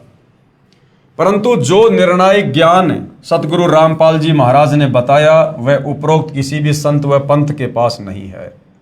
मैं पश्चाताप करने लगा कि इस समय शायद पृथ्वी पर कोई भी संत ऐसा नहीं है जिसको परमात्मा प्राप्ति हुई है और जो ये बात बता सके कि वह परमात्मा कौन है, कैसा है और कहाँ रहता है। ये विचार कर मैं फूट फूट कर रातों रोता रहा। संतों से विश्वास उठ गया। मन में आने लगा कि जब श्री आसाराम जी जैसे सुप्रसिद्ध संत ही शास्त्र विधि त्याग कर मनमाना आचरण कर तथा करवा रहे हैं तो किस संत पर विश्वास किया जाए। सतगुरु रामपाल जी ज्ञान तो श्रेष्ठ बता रहे हैं परंतु इनके पास जन समूह कुछ भी नहीं है। बसंत सैनी जी के मन में क्या आया कि सतगुरु रामपाल जी का ज्ञान तो बहुत अच्छा है, शास्त्रों के अनुसार ही बता रहे हैं, परंतु इनके पास भक्तों की भीड़ तो है ही नहीं। और नादानी में हम ये सोचा करते थे कि जिन संतों के पास में लाखों करोड़ों भगत होंगे वो वास्तव में पूर्ण संत होगा। सतगुरु रामपाल जी ज्ञान तो श्रेष्ठ बता रहे हैं परंतु इनके पास जन समूह कुछ भी नहीं है, यानी संगत इनके पास केवल नाम मात्र है। ये पूर्ण संत कैसे हो सकते हैं, ये शंका मन में आई। कुछ दिनों के बाद सतगुरु रामपाल जी महाराज का एक शिष्य हमारे गांव का मिला तथा मेरी कहानी सुनकर उसने मुझे फिर से परमात्मा स्वरूप पूर्ण संत सतगुरु रामपाल जी के सत्संग में दोबारा लाकर बैठा दिया। मैंने 1 घंटे का सत्संग सुना और सत्संग के बाद रोता हुआ महाराज जी से मिला। महाराज जी ने मुझे सीने से लगाकर कहा कि जिस संत के पास आप जाते हो वे शास्त्र विधि त्याग कर मनमाना आचरण कर तथा करवा रहे हैं। जैसा ये सब वे पहले से ही जानते थे कि मुझे क्या चाहिए और मेरी शंकाओं का समाधान सतगुरु रामपाल जी महाराज ने अपने चरणों में बैठाकर इस प्रकार से किया। तत्वदर्शी सतगुरु रामपाल जी महाराज ने बताया कि पवित्र गीता जी अध्याय 9 मंत्र 25 में पितर पूजना अर्थात श्राद्ध निकालना मना किया है। अन्य देवी देवताओं की पूजा करने वालों को मंद बुद्धि वाले लिखा है। गीता जी अध्याय 7 मंत्र 12 से 15 तथा 20 से 23 तक।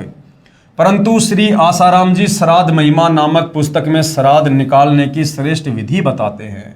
संत श्री आसाराम जी के साबरमती अहमदाबाद आश्रम से प्रकाशित पत्रिका ऋषि प्रसाद अंक 135 मार्च 2004 में लिखा है कि भूत पूजने वाले तथा पितरों को पूजने वाले तथा अन्य देवी देवताओं को पूजने वाले क्या बनेंगे। पढ़िए पत्रिका के अगले अंक में। अगले अंक की पत्रिका ऋषि प्रसाद अंक 136 अप्रैल 2004 पेज नंबर 19 में लिखा था कि भूत पूजने वाले भूत लोकों को प्राप्त होंगे।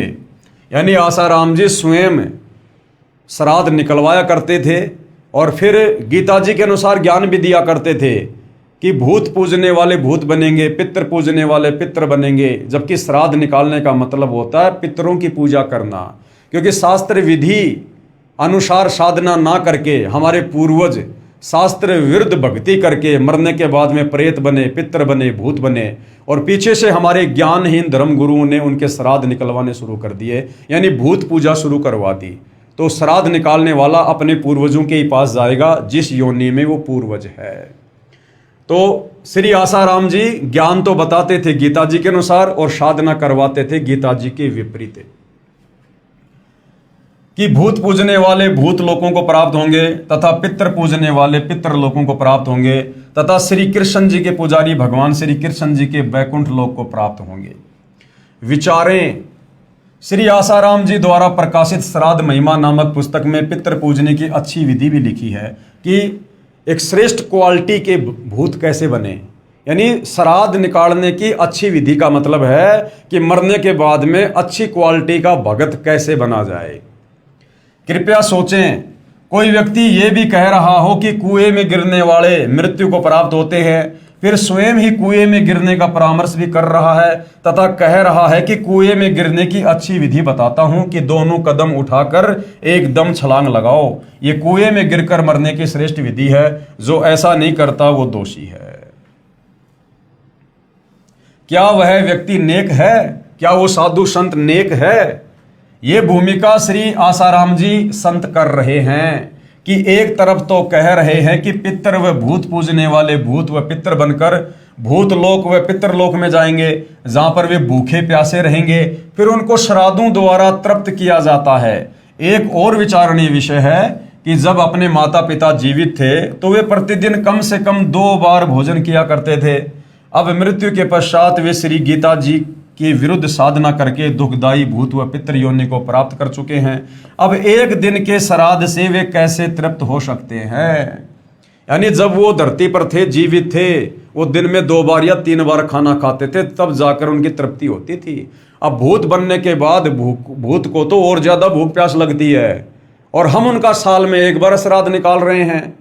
तो जो माता पिता जीवित रहते समय दिन में 3 बार भोजन किया करते थे, अब मरने के बाद में साल में मात्र 16 दिन या 1 दिन उनको भोजन खिलाने से उनकी तृप्ति कैसे हो सकती है? ये भी हमारे को धर्म गुरुओं ने मूर्ख ही बना रखा था।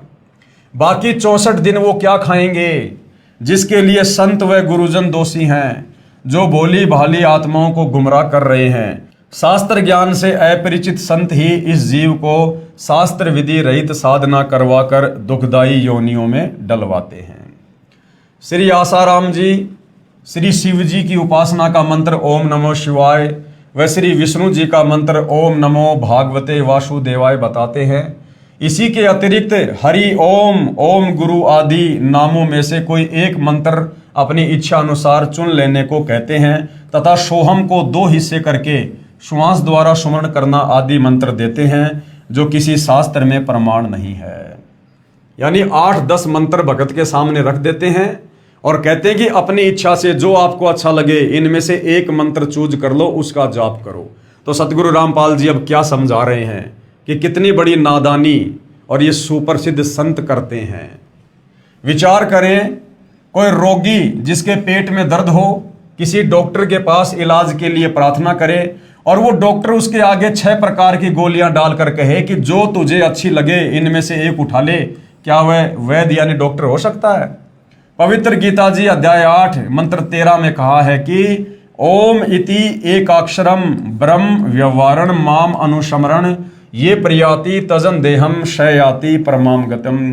गीता ज्ञान देने वाला ये ब्रह्म काल, ब्रह्मा विष्णु महेश का पिता, दुर्गा का पति, गीता का ज्ञान देते समय श्री कृष्ण जी के शरीर में प्रवेश करके अर्जुन को कह रहा कि अर्जुन, मुझ ब्रह्म की साधना का, मुझ ब्रह्म के सुमरण का केवल एक ओम मंत्र है। जो इस ओम मंत्र की साधना अंतिम श्वास तक, शरीर छूटने तक करेगा, वो मेरे ब्रह्म लोक को प्राप्त होगा। अब बताइए भाई और बहनों, श्री गीता जी 4 वेदों का संक्षिप्त सार है और 4 वेदों में जो भक्ति है वो गीता जी में है।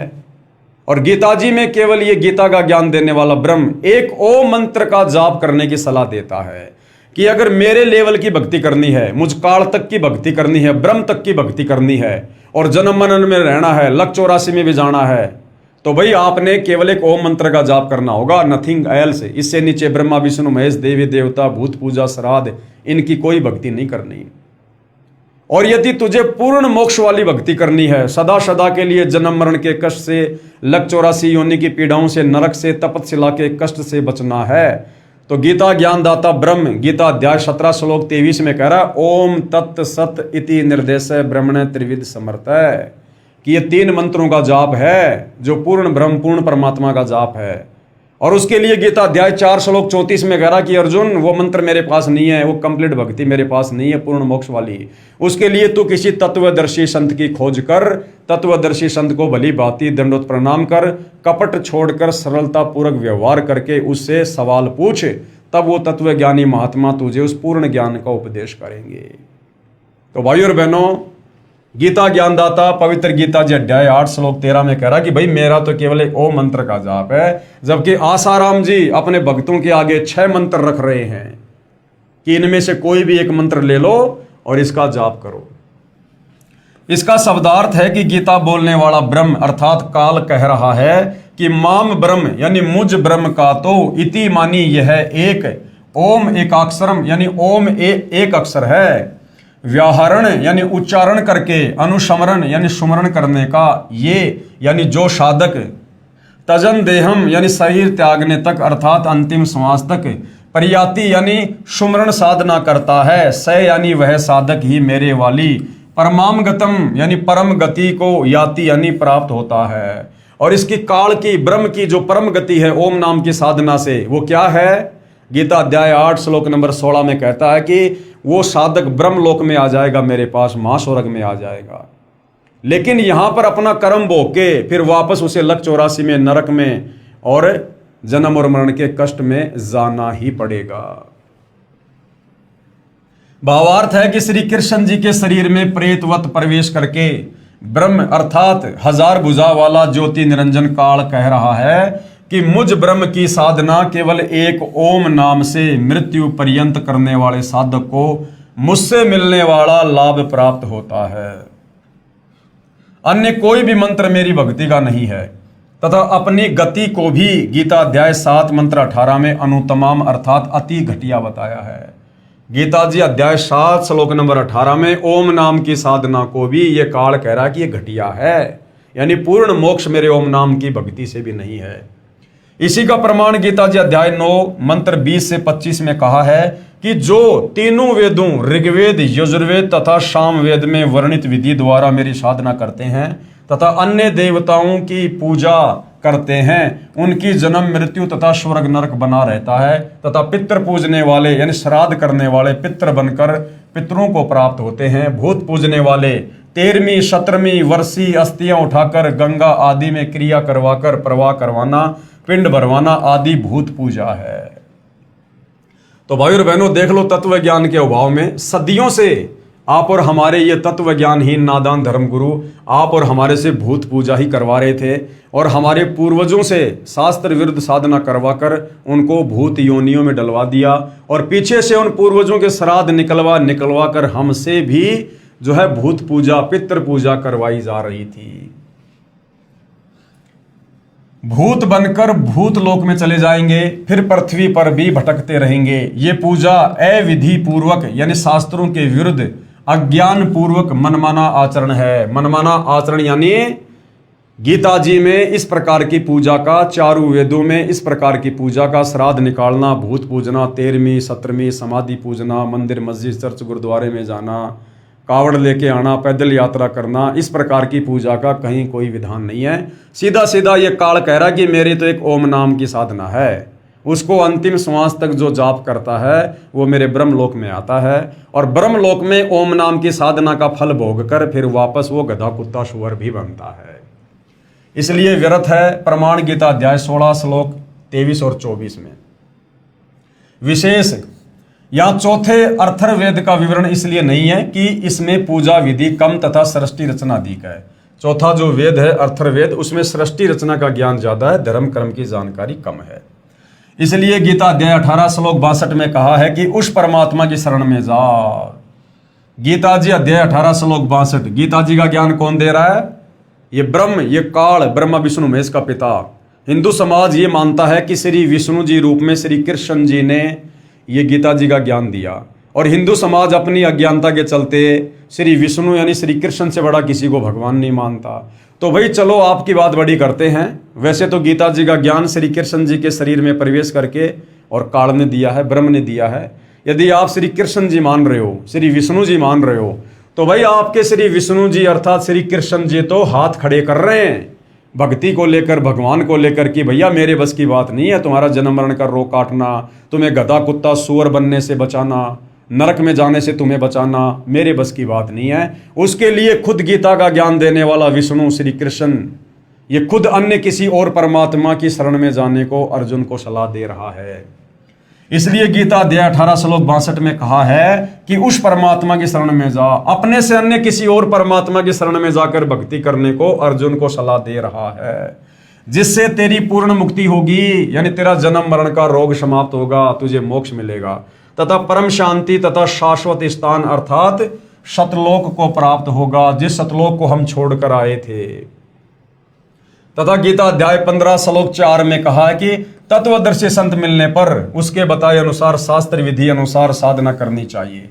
गीता अध्याय 4 श्लोक 34 में अर्जुन को गीता ज्ञान देने वाला सलाह दे रहा है कि भैया मेरे पास में भक्ति का कंप्लीट कोर्स नहीं है, ना मुझे ज्ञान है पूरी सृष्टि का, ना पूरे अध्यात्म का। इसके लिए तू किसी तत्वदर्शी संत की खोज कर ले, और जब तुझे वो तत्वदर्शी संत मिल जाए उसके बाद गीता अध्याय 15 श्लोक नंबर 4 में क्या कहा है कि उसके बाद यानी तत्वदर्शी संत मिलने पर उसके बताए अनुसार शास्त्र विधि अनुसार साधना करनी चाहिए, फिर उस परम पद परमेश्वर की खोज करनी चाहिए, जहां जाने के पश्चात यानी सतलोक जाने के पश्चात साधक यानी भगत का कभी जन्म मृत्यु नहीं होता, यानी वापस इस 21 ब्रह्मांड में वो नहीं आता और यहां गधा कुत्ता सुअर नहीं बनता, अर्थात अनादि मोक्ष प्राप्त हो जाता है, सदा सदा के लिए वो मुक्त हो जाता है। गीता बोलने वाला काल अर्थात क्षर पुरुष ब्रह्म कह रहा है कि मैं भी उसी आदि पुरुष परमेश्वर की शरण में हूं, क्योंकि भाई और बहनों सतलोक से आने के बाद आप और हम सभी आत्माओं को तो भूल पड़ गई। आप और हमारे तो बहुत सारे जन्म और मृत्यु हो चुके हैं, हमारी याददाश्त इस काल ने डिलीट करवा दी है जीव संज्ञा में लाकर, परंतु ये जो दुर्गा और काल है इन दोनों की याददाश्त बरकरार है। इसलिए गीता का ज्ञान देते समय ये गीता ज्ञान देता काल ब्रह्म क्या कह रहा है कि अर्जुन मैं भी उसी परमात्मा की शरण में हूं और तू भी उसी की शरण में जा, और उसकी शरण प्राप्त करने के लिए किसी तत्वदर्शी संत की खोज कर। तो भाई और बहनों आज वह तत्वदर्शी संत इस धरती पर सतगुरु रामपाल जी हैं। ये आप और हमारा परम सौभाग्य है। जब ऐसे ऐसे कष्ट भोग रही और आत्माओं के कष्टों को सतगुरु रामपाल जी ने मात्र उपदेश देकर शत भक्ति दान देकर उस कर्म के दंड को समाप्त कर दिया, तो ये परमेश्वर क्या नहीं कर सकते। प्रारब्ध में लिखे कर्मों को ये ब्रह्मा विष्णु महेश दुर्गा, कोई देवी देवता, कोई जंत्र मंत्र तंत्र या खुद ये काल ब्रह्म भी नहीं काट सकता है। केवल तत्वदर्शी संत ही प्रारब्ध के कर्मों को समाप्त कर सकता है, कर्म दंड को समाप्त कर सकता है, तीन ताप के कष्ट को समाप्त कर सकता है, क्योंकि तत्वदर्शी संत की भूमिका खुद कबीर परमात्मा ही निभाते हैं और परमात्मा सब कुछ करने में सक्षम है। सतगुरु रामपाल जी महाराज ने बताया कि अन्य सभी संत कहते हैं कि पाप का भोग तो प्रारब्ध में लिखा होने के कारण जीव को भोगना ही पड़ेगा, भक्ति करते रहना चाहिए, आने वाला दूसरा जीवन सुखमय हो जाएगा। तो उसके लिए सतगुरु रामपाल जी क्या उदाहरण दे रहे हैं, कृपया विचार करें। किसी के पैर में कांटा लगा हो जिस कारण से उसे बहुत पीड़ा हो रही हो, यानी किसी के भाग्य में प्रारब्ध के कारण दुख है, पीड़ाएं है, और उस कांटे के कष्ट के निवारण के लिए किसी से प्रार्थना करें और उस दुख निवारण के लिए हम किसी साधु संत महात्मा के पास जाएं, तो उत्तर मिले कि कांटा तो लगा रहने दे, जूता पहन ले, भविष्य में कांटा नहीं लगेगा। और जवाब वो संत क्या देते हैं कि भैया तेरे पिछले दुख तो समाप्त होंगे नहीं, तेरे भाग्य में लिखे हैं, तो आगे से भक्ति शुरू कर दे, तुझे आगे दुख नहीं होगा। अरे भैया जब पहले से पैर में कांटा लगा हुआ है, जब तक वो कांटा नहीं निकलेगा जूता कैसे पहनूंगा। तो जब तक मैं वर्तमान में दुखी हूं, परेशान हूं मेरे प्रारब्ध के कारण है, और जब तक मेरे वो प्रारब्ध वाले कष्ट समाप्त नहीं होंगे, मैं सुखी नहीं होऊंगा, भाई मैं भक्ति कैसे कर पाऊंगा। पहले तो मेरे पैर का कांटा निकले और फिर इस डर से मैं जूता पहनूं कि आगे कहीं कांटा ना चुभ जाए। तो पहले तो भाई मेरे पिछले जो पाप कर्म है जिस कारण मेरे ऊपर कष्ट हैं वो मेरे कष्ट समाप्त हों, फिर मैं उस राम नाम के जूते को पहनूंगा, यानी संत से भक्ति लूंगा, ताकि आगे यदि मैंने गलती कर दी तो फिर से वही कष्ट जीवन में दोबारा शुरू ना हो जाए।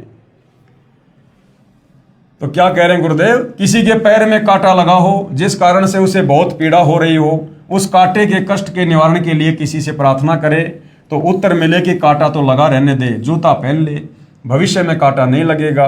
क्या वह व्यक्ति ठीक सलाह दे सकता है? क्योंकि कांटा लगे पैर में जूता पहना ही नहीं जा सकता। जो व्यक्ति पहले से अपने पाप कर्मों के कारण दुखी है, वो आगे भक्ति कैसे कर सकता है? पहले तो संत अपने आशीर्वाद से उसके पाप कर्मों को हल्का करे और फिर आगे उसको विधि ऐसी बता दे जिससे पाप ना हो, और धीरे धीरे वो सुखी हो जाएगा, फिर वो भक्ति करेगा। क्योंकि कांटा लगे पैर में जूता पहना ही नहीं जा सकता। पहले कांटा निकले, फिर इस डर से जूता पहनेगा कि कहीं दोबारा कांटा न लग जाए।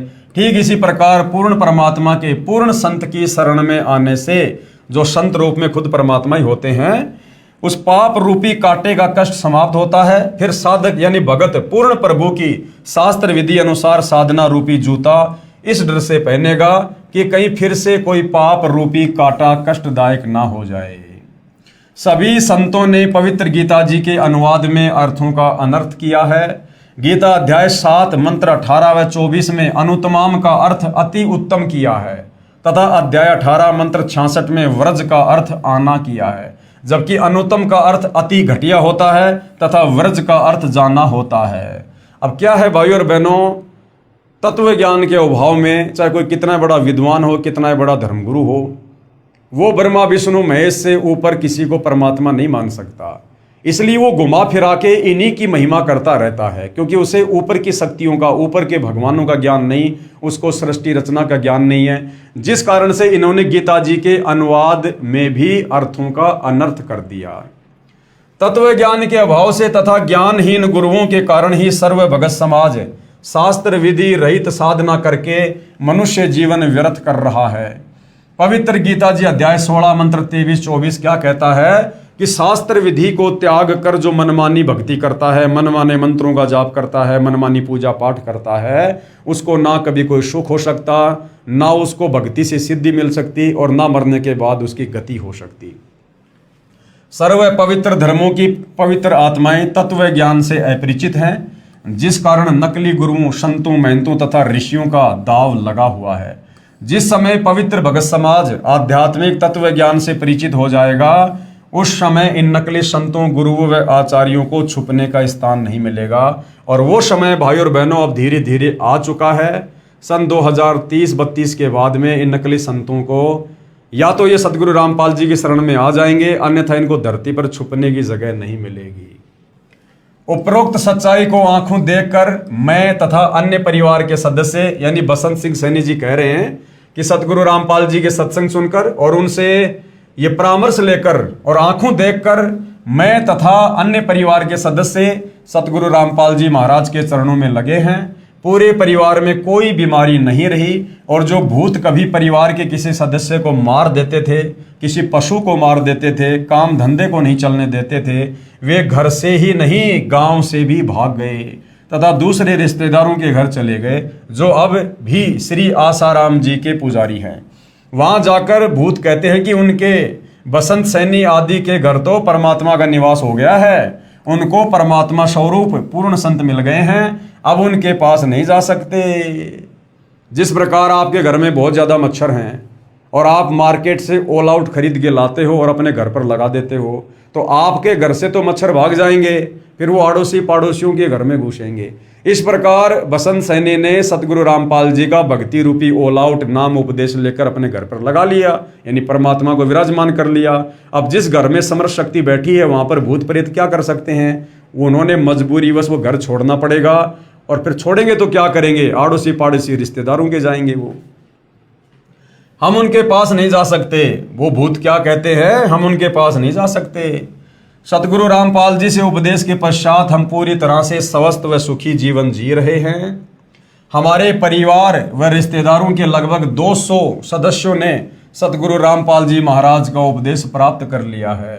जो पहले श्री आसाराम जी महाराज के शिष्य थे, अब सतगुरु रामपाल जी के द्वारा बताए तत्व ज्ञान को समझकर लगभग 10,000 श्री आसाराम जी के शिष्य भी सतगुरु रामपाल जी महाराज की शरण में आ चुके हैं, और आने वाले समय में सारे के सारे ही आएंगे। जितने भी संतों की संगत है, यदि वो आने वाले युग परिवर्तन के दौर में जीवित रहे, तो सतगुरु रामपाल जी के अलावा दूसरा कोई ठिकाना भक्ति का नहीं होगा। वे भी मेरे की तरह पश्चाताप कर रहे हैं। मेरी भगत समाज से प्रार्थना है, बसंत सैनी जी कह रहे हैं कि मेरी भगत समाज से प्रार्थना है, भगत समाज यानी परमात्मा चाहने वाली आत्माएं जो अन्य नकली साधु संत महात्माओं के चक्कर में फंसी हुई हैं, उनसे प्रार्थना है कि जिनको भी परमात्मा पाने की तड़फ है, तलाश है, कृपया परमात्मा स्वरूप पूर्ण सतगुरु रामपाल जी महाराज के चरणों में आकर अपने जीवन को सुखी बनाएं तथा परमात्मा को प्राप्त करें। भगत बसंत दास, ये उनके मोबाइल नंबर हैं, फिलहाल चालू हैं या बंद हैं, ये आप जी फ़ोन करके यदि आपको किसी प्रकार की शंका हो, आपको लगे कि ये बनावटी कहानी है, ऐसा नहीं हो सकता, तो अपनी शंका निवारण के लिए आप जी यदि ये नंबर चालू है तो आप इस पर कॉल करके समाधान प्राप्त कर सकते हैं। उसके बाद एक और भगत आत्मा की आत्मकथा है, अद्भुत करिश्मा। पूजनीय गुरुदेव जी दंडवत प्रणाम। मैं भगत नथुराम, गांव छावला, दिल्ली से अपने परिवार की खुशी आदरपूर्वक सूचित करना चाहता हूं कि जनवरी सन 2000 के आरंभ में सतगुरु रामपाल जी महाराज का प्रवचन सत्संग ताजपुर गांव दिल्ली में श्री मुरारी भगत के निवास पर चल रहा था, तो एक अन्य भगत की बेटी ने मेरी पत्नी श्रीमती बिमला देवी जो कि छावला से है, उससे कहा कि चाची जी, पड़ोस के गांव में जो सत्संग चल रहा है, यदि आप उस महाराज से नाम ले लो तो आपका असाध्य रोग, यानी जो रीढ़ की हड्डी में 1 इंच का फासला था जिस कारण से बहुत ज़्यादा पीड़ा थी, ठीक हो सकता है। तो मेरी पत्नी ने उस लड़की से कहा कि all India medical institute of research centre of science Delhi में जिसका 2.5 वर्ष इलाज चलकर असफल हो चुका हो, तो उस एक नाम या शब्द में कौन सी शक्ति है जो मेरा असाध्य रोग ठीक हो जाएगा। काफ़ी देर तक दोनों की बहस चलती रही। अंत में धीरे चलकर उस सत्संग में जाने का निर्णय लिया गया। परम पूज्य सतगुरु रामपाल जी महाराज के प्रवचन अमृतवाणी सुनकर अधूरी छूटी हुई भक्ति का तार पुनः बंदी छोड़ से जुड़ गया, यानी वो आत्मा पहले किसी जन्म में सतगुरु रामपाल जी की शरण में थी, अब फिर से वो अधूरा तार, वो भक्ति वापस शुरू हो गई। और 2.5 वर्ष के इलाज से फायदा ना पाकर केवल नाम के सुमरण से, जो नाम सतगुरु रामपाल जी देते हैं, जो शास्त्र प्रमाणित हैं, जो इन यहाँ की शक्तियों के, देवी देवताओं के जो बीज मंत्र हैं, मूल मंत्र हैं, उस सुमरण से 5 दिन के अंदर ही असाध्य रोग ठीक हो गया। इससे पूर्व डॉक्टरों ने उनको बैठने व खड़ा होने की सख्त मनाही की थी, जो आज भी ट्रीटमेंट स्लिप पर लिखा है, तथा वह 1 इंच के फासले के एक्सरे भी मौजूद हैं। सबसे बड़ी समस्या मेरी पत्नी को ये थी कि उनसे बैठकर पाखाना नहीं किया जाता था, यानी बैठकर वो फ्रेश नहीं हो सकती थी, और हाथ धोने के समय तो 10-15 मिनट रोना पड़ता था क्योंकि ज़्यादा झुकने पर ज़्यादा दर्द होता था।